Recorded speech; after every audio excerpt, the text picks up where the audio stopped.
Szevasztok, szép jó napot! Mindenkit nagyon nagy szeretettel üdvözlünk Szoki konyhájába. A mai nap is csücs le, érezzétek otthon magatokat nálunk, kedves feleségemmel, Szilvikével.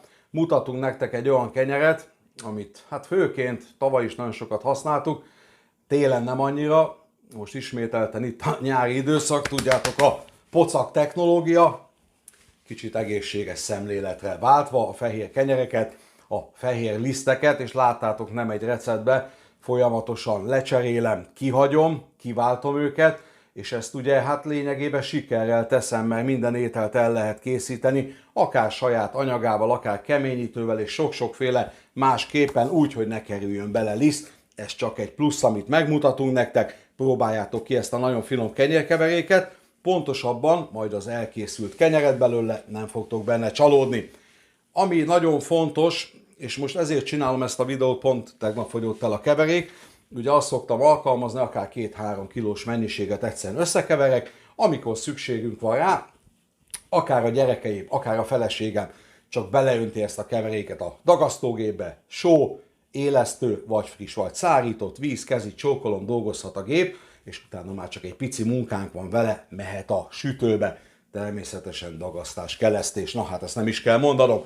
Mutatom, mondom nektek a keveréket, amit itt láthattok. Lényegében ebből a keverékből a magokkal együtt összeáll pontosan 1000 g, 1 kg, és mindig általában ennek a felét szoktam egy dózisba lesütni. Ha esetleg jön hozzánk valaki, akkor az egész kilót felhasználom. Ki lesz írva pontosan minden, én szándékosan itt most grammokat nem is fogok mondani. Teljes kiörlésű búzaliszt, ugye ebből van a legtöbb, lemmagliszt, itt láthattok teljes kiörlésű tönkölybúzalisztet, grahamlisztet, és utolsó sorban teljes kiörlésű rozslisztet. Egy kicsi magokat láthattok, lemmag, és ugye a napraforgó mag, amit föl lehet használni, és természetesen ezt lehet még dúsítani, kinek hogy vagy kinek mennyire van kedve hozzá, több magot is föl lehet használni, és természetesen még a kenyérnek a tetejére egy kis lemmag fog kerülni, azt mutatom időbe. A fél kilós mennyiségre van kikészítve az élesztő, szárított élesztő és egy kevés só. Természetesen itt is azt is ki fogom írni, hogy a kilóhoz vagy a fél kilóhoz éppen mennyit kell tenni, tehát a leírásba meg fogjátok találni a pontos mennyiséget. A sóra kitérve, többféle só, tudjátok, én most ebben a pillanatban is már nagyon régóta egyébként erdélyi adalékmentes sóval dolgozom, én e szerint sózom, tehát ha valaki jódozott sót vagy XY sót használ, az a saját kis ízlése szerint sózon. Hozok egy nagyobb keverőtálat, és nagyon gyorsan összeforgatom. Hoztam egy nagyobb üvegtálat, és mint említettem nektek, nagyon gyorsan összekeverem, és így még talán egyértelműbb lesz, hogy hogy áll össze pontosan az 1 kg. Jöhetnek a lisztek, és menet közben itt már a magokat is hozzáborítom. Folyamatában, ami nem fog hozzákerülni, nyilvánvaló az a só és az élesztő. Végzek is azonnal, ennyi volt az egész, tehát ebben a felállással vagyunk meg, pontosan 1 kg liszt mennyiséggel, és ugye ha szétválasztom ezt ketté fele majd, akkor jön a só, vagy az pontosabban az élesztő és a só bele, tehát így kell majd kalkulálni. Pár mozdulattal, kézzel összekeverem, hozom a dagasztógépet és mutatom a továbbiakat. El is kezdhetünk dolgozni a tésztával, pontosabban bekeverni a tésztát. Látjátok ebbe az üvegedénybe a másik fél kilós mennyiség félretéve, bekavarva, kezét csókolom, ettől fogva egy ilyen kis tészta alapunk megvan, nem kell vele foglalkozni, egy jó lezárt edénybe el lehet tenni.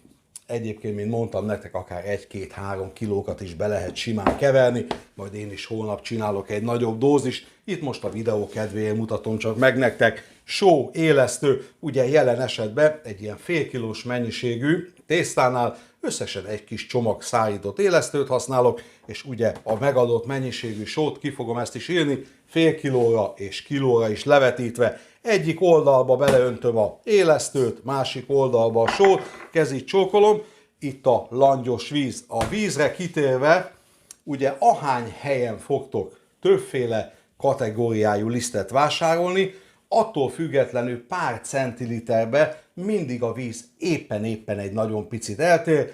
Elindítom a gépet, elkezdem hozzáönteni a vizet, és megmondom most ennél a jelenlegi verziónál pontosan mennyit vett föl a tészta.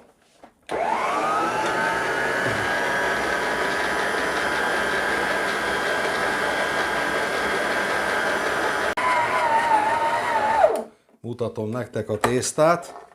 Hát a szokásosat vette föl ennél a tésztafajtánál, egy olyan jó 350 ml-t, és nem kell megijedni, nézzétek meg, egy kicsit ragacsos a tészta, se baj, hozom a nyújtótáblát, egy nagyon picit átdolgozom, és mutatom a továbbiakat nektek.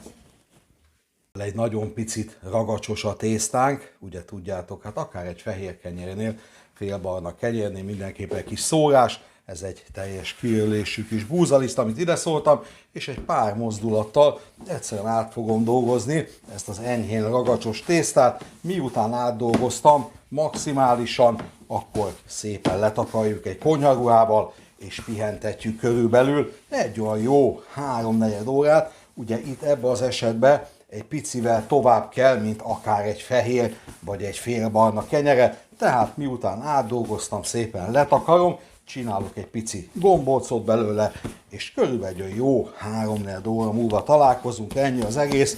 Nézzétek meg, megvan egy pici cipó, ismételten hintek egy nagyon pici lisztet, és jöhet a tetejére is, és hagyjuk pihenni egy jó 3-4 óra hosszát.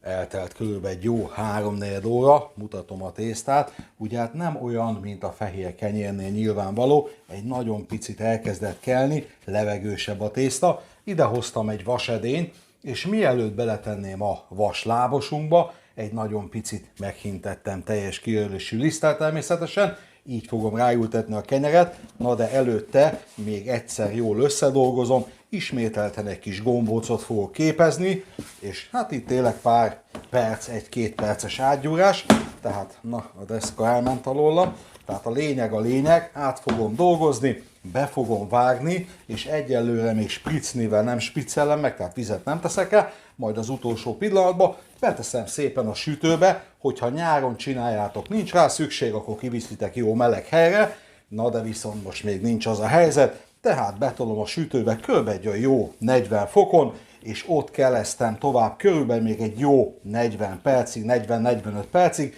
a végén szépen legspricceljük, jöhet rá a lembag, és mehet a sütés. Na, itt körülbelül ennyi is volt a történet, egy pici kis gombóckát kaptunk ismét, el lehet lapolgatni, jöhet a vágás, összességében egy innen és egy innen, így megy be a lábosunkba, jöhet rá a fedő, és mutatjuk nektek egy jó 3-4 óra múlva, teszem a sütőbe, és ott kelesztem tovább.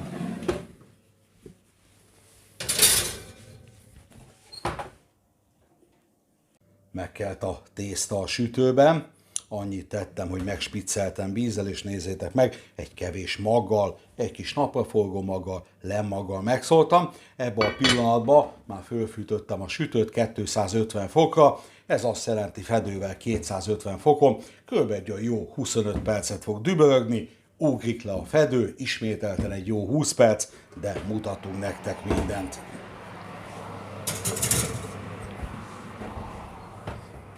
Eltelt a 25 perc, nyitom a sütőt, mutatjuk eddig hol tartunk, és azonnal vissza is zárom a sütőt, leveszem a légkeverést alsó-felső sütésre, és visszaveszem a hőfokot 200 fokra kereken, leugrik a fedő róla, és mutatjuk nektek eddig, hogy nézzünk ki. Nézzétek meg, fantasztikus, gőzölődik a kenyér, ebbe a pozícióba megy vissza egy jó 20 perc, és természetesen azt is megmutatjuk nektek.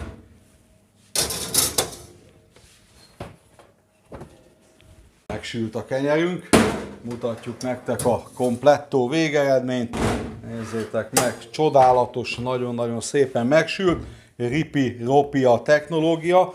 Na most egyetlen egy jó tanács, aki mondjuk ilyen öntött vas lábosba süti a kenyerét, és nem zsírpapírral, nem sütőpapírral, nem ilyen szilikonos cuccal süti, és ugye jó alaposan be lett lisztezve az alja, akkor ilyenkor békén kell hagyni, míg teljesen ki nem hűl, és akkor gyönyörű szépen ki lehet emelni. Most ebbe a pozícióba Ez csak tapasztalat. Általában egy picit oda szokott sülni az alja, nem ég meg, csak oda sül, oda tapad, de miután kihűlt, nagyon kényelmesen ki lehet emelni, és pontosan ebbe az időszakba vissza fogunk jönni, és megmutatjuk nektek a kenyeret, fölvágjuk, és eszünk egy finomat belőle. Jöhet a kenyér fölvágása, és amire utaltam az előbb, tényleg azt nagyon gyorsan megmutatom nektek. Mutatom a lábosunkat, öntött vaslábos, látjátok, meg volt hintve liszttel, kezig csókolom, megvártam, hogy kihűljön, nézzétek meg, itt egy nagyon picit leragadt, de mint említettem, volt, ahogy kihűl, gyönyörű szépen ki lehet emelni, és természetesen ezeket a jóféle kis magokat még ki lehet lapátolni, ki fogom csípkedni belőle. Maga a kenyér is látjátok, nagyon szép, ripiropi technológia, gyönyörű szépen meg van sülve. Ugye ez nem összehasonlítandó a fehér kenyérrel, és egyáltalán 5 féle lisztből nem is olyan nagyon egyszerű kenyeret sütni. Na, lényegében ezt egyszerű megsütni, nem akarom senkinek a kedvét elvenni, de teljesen más, mint egy vagy maximum 2 típusú lisztből készült kenyér. Jöhet a felvágás, teljesen mindegy, hol vágom föl, nézzétek meg, megmutatjuk a belsejét, gyönyörű, szép, tele magokkal. Egy picit ez a kenyér, egyébként a német kenyér fele hajlik, tudjátok, az enyhén savanykás, tehát ez az a vonal. Azért is mutatom meg főleg a belsejét, hogy senki ne arra számítson, mint egy magyar fehér kenyére. Na, jöhet még egy felvágás, viszont ami jó hír, és tényleg jó hír, nézzétek meg, hogy ez a kenyér, vagy pontosabban, ha ezt a kenyeret megeszitek, ebből 1-2 szelet múlva se lesztek, mondjuk éhesek, 1,5-2 óra múlva, tehát nagyon lassan fölszívódó kenyérről van szó, ami egyébként nagyon finom. Mi akár vajjal, zsírral, megkenve kis kenőmájassal, kezi csókolom, imádjuk. Nagyon nagy szeretettel ajánljuk nektek, próbáljátok ki. Még egyetlen egy mondat, és elhagyom a helységet. Most nincs záró jelenet, nem kenegetünk, nem díszítgetünk. Nagyon fontos, hogy akinek több ideje van, én egy kicsit ma korlátozva voltam, mind a 2 kelesztési szakaszt egy nagyon picit kitolhatja, tehát amikor ruha alatt pihen, kell a kenyér, azt is ki lehet tolni még akár 15-20 perccel, és amikor a sütőbe, még alacsonyabb hőfokon kell, azt is ki lehet tolni, mint említettem, most nagyon sürgésbe, forgásba voltam ma, tehát azokat ki lehet tolni, ezeket az időpontokat, és akkor még nagyobb lesz a kenyér. Fogadjátok nagy-nagy szeretettel, fogyasszátok el nagyon jó egészséggel, próbáljátok ki, ebbe se fogtok csalódni, szavaztok!